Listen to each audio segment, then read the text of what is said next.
The MSM project is making significant progress towards developing cell degradation models.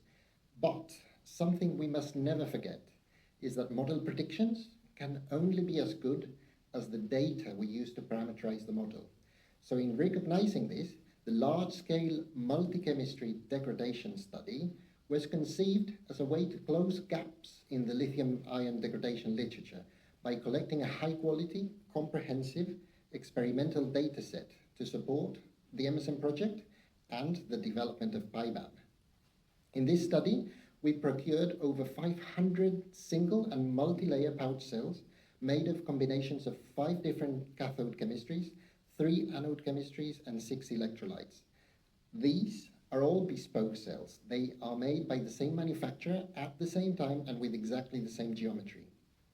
We start by arbitrarily defining a reference cell, the NMC622 graphite, and then we test all cells that are one change away, meaning that we can change the anode, we can change the cathode, the electrolyte, or the number of layers. But the important thing is we can only make one change at a time. This way, we control the variables better, and it makes it so much easier to compare results quantitatively and draw conclusions later.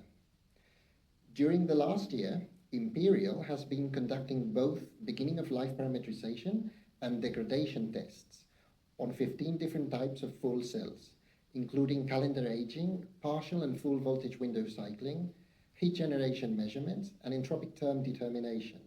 And from these, we're producing results like incremental capacity analysis and degradation mode analysis for all chemistries and conditions.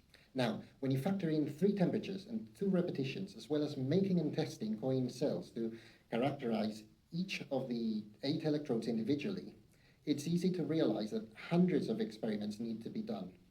And this is what makes our degradation study not just large scale, but broader and more systematic than most cell degradation studies in the open literature. So, if you're interested in all the things this dataset can offer, stay tuned for more exciting updates.